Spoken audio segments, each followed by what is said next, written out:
നമസ്കാരം. കേന്ദ്ര രാഷ്ട്രീയത്തിലും കേരള രാഷ്ട്രീയത്തിലും ഇടതുപക്ഷത്തിന്റെ മുഖമായി നിലനിൽക്കാൻ ശ്രമിക്കുന്ന CPM ഇപ്പോൾ ഒരു പുതിയ നായകനെ ആഘോഷിക്കുകയാണ്. രാജ്യസഭാ അംഗവും കൈരളി ചാനലിന്റെ മുൻ മാനേജിംഗ് ഡയറക്ടറുമായ ജോൺ ബ്രിട്ടാസ്. കഴിഞ്ഞ ദിവസം ഡൽഹിയിലെ AKG ഭവനിൽ നടന്ന ഒരു സംഭവമാണ് ഇതിന് കാരണം. 2021 ഒരു കേസിലെ വാറണ്ട് നടപ്പാക്കാൻ വന്ന ഡൽഹി പോലീസ് ഉദ്യോഗസ്ഥരെ ബ്രിട്ടാസ് ഏറ്റുമുട്ടി. ആ ഏറ്റുമുട്ടൽ സോഷ്യൽ മീഡിയയിലും മാധ്യമങ്ങളിലും വലിയ വാർത്തയായി മാറി. പാർട്ടി കേഡർമാർ ജോൺ ബ്രിട്ടാസിനെ ഹീറോ ആക്കി. എന്നാൽ വിമർശകർ ഇതിനെ ഒരു ആസൂത്രിതമായ ഷോ ആയി കാണുന്നു. ഈ സംഭവം വെറുമൊരു പോലീസ് ഏറ്റുമുട്ടലല്ല. CPMന്റെ ഇപ്പോഴത്തെ പ്രതിസന്ധി പാർട്ടിക്കുള്ളിലെ നേതൃത്വ ശൂന്യത, മാധ്യമ രാഷ്ട്രീയം, ഇരട്ടത്താപ്പ് ആരോപണങ്ങൾ എന്നിവയെല്ലാം ഇതുമായി ബന്ധപ്പെട്ടിരിക്കുന്നു. കഴിഞ്ഞ ദിവസം ഡൽഹിയിലെ CPM കേന്ദ്ര ഓഫീസായ AKG ഭവനിൽ 2 പോലീസ് ഉദ്യോഗസ്ഥർ എത്തി. ഒരാൾ യൂണിഫോമിൽ, മറ്റൊരാൾ വനിതാ ഉദ്യോഗസ്ഥ.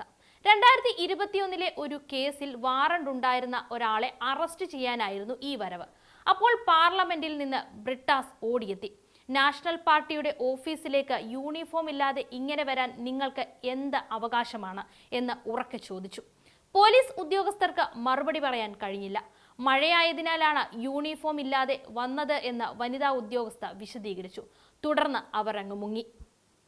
ഈ ദൃശ്യങ്ങൾ ഉടൻ തന്നെ മാധ്യമങ്ങളിലും സോഷ്യൽ മീഡിയയിലും പരക്കാൻ തുടങ്ങി. ബ്രിട്ടാസ് ഡൽഹി പോലീസിനെ ഓടിച്ചുവെന്ന ചാനലുകളും സോഷ്യൽ മീഡിയ പോസ്റ്റുകളും പ്രചരിപ്പിച്ചു. CPM അനുകൂല സൈബർ യുദ്ധക്കാർ അദ്ദേഹത്തെ സൂപ്പർ ഹീറോ ആക്കി അങ്ങ് മാറ്റി. CPMന്റെ രക്ഷ ഇനി ഈ കൈകളിൽ എന്ന മട്ടിലുള്ള പോസ്റ്റുകൾ വ്യാപകമായി. എന്നാൽ സംഭവത്തിന്റെ ഒരു രീതി സംശയം ജനിപ്പിക്കുന്നുണ്ട്. പോലീസിന്റെ വരവ്, ബ്രിട്ടാസിന്റെ സമയബന്ധിതമായ ഹാജർ, ക്യാമറകളുടെ സാന്നിധ്യം, ഉദ്യോഗസ്ഥരുടെ ഉടൻ പിൻവാങ്ങൽ, ഇവയെല്ലാം ഒരു ആസൂത്രിത നാടകമാണോ എന്ന ചോദ്യം ഉയർത്തുന്നുണ്ട്. ജോൺ ബ്രിട്ടാസ് CPMന്റെ പരമ്പരാഗത മുഖമല്ല. കണ്ണൂർ ജില്ലയിലെ ഇരിക്കൂർ മണ്ഡലത്തിലെ ഒരു മലയോര ഗ്രാമത്തിൽ നിന്നുള്ള ആളാണ്. കോൺഗ്രസ് ശക്തമായ പ്രദേശത്ത് നിന്ന് CPMലേക്ക് വന്നയാൾ. SFI, DYFI പോലുള്ള സംഘടനകളുമായി യാതൊരു ബന്ധവും ഉണ്ടായിരുന്നില്ല. മാധ്യമ മേഖലയിലൂടെയാണ് ഉയർന്നത്. കൈരളി ചാനലിന്റെ മാനേജിംഗ് ഡയറക്ടറായും പിന്നീട് പിണറായി വിജയന്റെ ഉപദേഷ്ടാവായും പ്രവർത്തിച്ചു. രാജ്യസഭാ അംഗവും CPM സെൻട്രൽ കമ്മിറ്റി അംഗവുമാണ്. ഇംഗ്ലീഷും ഹിന്ദിയും നന്നായി അറിയുന്ന, പുഞ്ചിരിയോടെ സംസാരിക്കുന്ന, മാധ്യമ സൗഹൃദമുള്ള വ്യക്തിയുമാണ്. എന്നാൽ പാർട്ടിക്കുള്ളിൽ എല്ലായ്പ്പോഴും സ്വീകാര്യനായിരുന്നില്ല. മുതിർന്നവരെ മറികടന്ന് ഉയർത്തപ്പെടുന്നുവെന്ന വിമർശനങ്ങൾ ഉണ്ടായിരുന്നു. ദേശാഭിമാനി, ചിന്ത, കൈരളി തുടങ്ങിയ മാധ്യമങ്ങളിൽ നിന്ന് തന്നെ എതിർപ്പുകൾ ഉയർന്നിരുന്നു. എന്നിട്ടും ഇപ്പോൾ അദ്ദേഹത്തെ പാർട്ടി രക്ഷകനായി കാണുന്നത് CPMന് സ്വീകാര്യമായ മുഖങ്ങൾ കുറഞ്ഞു വരുന്നുവെന്ന സൂചനയാണ് പലരും വ്യാഖ്യാനിക്കുന്നത്. ഈ സംഭവത്തെ വിമർശകർ ഏറ്റവും ശക്തമായി ഉയർത്തുന്നത് ഇരട്ടത്താപ്പ് ആരോപണമായാണ്. കേരളത്തിൽ LDF ഭരണകാലത്ത് പോലീസ് യൂണിഫോം ഇല്ലാതെ വീടുകളിലും ഓഫീസുകളിലും കയറിയ സംഭവങ്ങൾ ഉണ്ടായിട്ടുണ്ട്. വിമർശകരെയും മാധ്യമപ്രവർത്തകരെയും അറസ്റ്റ് ചെയ്യാൻ യൂണിഫോം ഇല്ലാതെ വന്ന സംഭവങ്ങൾ ഓർമ്മിപ്പിക്കപ്പെടുന്നു. ഒരു ഉദാഹരണമായി മുൻകാലത്ത് ചില മാധ്യമപ്രവർത്തകരുടെ വീടുകളിൽ, ഓഫീസുകളിലും നടന്ന റെയ്ഡുകളിൽ യൂണിഫോം ഇല്ലാതെ ഉദ്യോഗസ്ഥർ ഉണ്ടായിരുന്നതായി ആരോപണങ്ങൾ ഉന്നയിക്കുന്നുമുണ്ട്.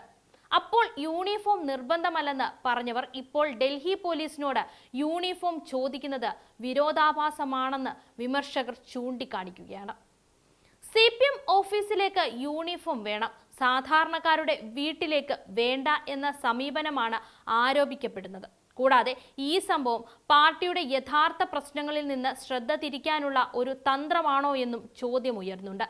തിരഞ്ഞെടുപ്പ് തോൽവിക്ക് ശേഷം പാർട്ടിക്കുള്ളിൽ ഉയരുന്ന അതൃപ്തി, നേതൃത്വ പ്രതിസന്ധി എന്നിവയിൽ നിന്ന് ശ്രദ്ധ മാറ്റാനാണ് ഈ നാടകം ഉപയോഗിച്ചത് എന്ന് ചിലർ ആരോപിക്കുന്നു.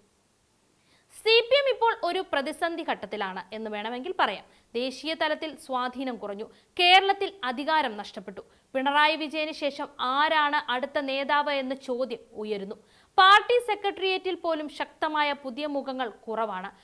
പഴയ തലമുറയിലെ നേതാക്കൾ മാത്രമേ ഉള്ളൂ. അത്തരമൊരു സാഹചര്യത്തിലാണ് ബ്രിട്ടാസിനെ പോലുള്ള ആളുകൾ മാധ്യമ സൗഹൃദമുള്ള, ഭാഷാപരമായി കഴിവുള്ള, പുഞ്ചിരിയോടെ സംസാരിക്കുന്ന, പാർട്ടിക്ക് ആവശ്യമായ മുഖമായി കാണപ്പെടുന്നത്. എന്നാൽ ഒരു സംഭവത്തിലൂടെ നായകനാക്കുന്നത് ദീർഘകാല നേതൃത്വത്തിന് മതിയാകുമോ എന്ന ചോദ്യം ഇവിടെ ഉയരുന്നുണ്ട്. പാർട്ടിക്കുള്ളിലെ പഴയ തർക്കങ്ങളും മാധ്യമങ്ങളിലെ സ്വാധീനവും യഥാർത്ഥ രാഷ്ട്രീയ പ്രശ്നങ്ങളോടുള്ള സമീപനവും ഇനിയും ചർച്ചയാകേണ്ടതുണ്ട്. ബ്രിട്ടാസ് പിണറായിയുടെ മുഖം മാറ്റിയതിൽ വലിയ പങ്കുവഹിച്ചുവെന്ന് പലരും പറയുന്നു. എന്നാൽ അത് തന്നെയാണ് ബ്രിട്ടാസിനോടുള്ള വിമർശനവും. രാഷ്ട്രീയത്തിൽ നാടകീയ സംഭവങ്ങൾ പുതിയതല്ല. മാധ്യമ ശ്രദ്ധ നേടാൻ ഇത്തരം ഏറ്റുമുട്ടലുകൾ ഉപയോഗിക്കുന്നത് സാധാരണമാണ്. എന്നാൽ അത് യഥാർത്ഥ പ്രശ്നങ്ങളിൽ നിന്ന് ശ്രദ്ധ തിരിക്കുന്നുവോ എന്ന് ചോദിക്കേണ്ടതുണ്ട്. ഡൽഹി പോലീസിന്റെ നടപടി ശരിയായിരുന്നോ, ബ്രിട്ടാസിന്റെ പ്രതികരണം ആവശ്യമായിരുന്നോ, ഇവ രണ്ടും ചർച്ചയായ വിഷയമാണ്. അതേസമയം ഒരു രാഷ്ട്രീയ പാർട്ടിയുടെ ഓഫീസിലേക്ക് വരുന്ന പോലീസ് ഉദ്യോഗസ്ഥർക്ക് ഉചിതമായ രീതിയിൽ പെരുമാറേണ്ട ആവശ്യവുമുണ്ട്. അതുപോലെ അധികാരത്തിലിരിക്കുമ്പോൾ മറ്റുള്ളവരോട് കാണിച്ച സമീപനവും ഇപ്പോഴത്തെ നിലപാടും തമ്മിലുള്ള വ്യത്യാസവും പരിഗണിക്കപ്പെടണം. ജോൺ ബ്രിട്ടാസ് ഒരു സംഭവത്തിലൂടെ CPM കേഡർമാരുടെ ഹീറോ ആയി. എന്നാൽ രാഷ്ട്രീയത്തിൽ യഥാർത്ഥ നേതൃത്വം സൃഷ്ടിക്കുന്നത് ഒറ്റപ്പെട്ട നാടകങ്ങളല്ല, സ്ഥിരമായ നിലപാടുകളും ജനങ്ങളോടുള്ള ബന്ധവുമാണ്.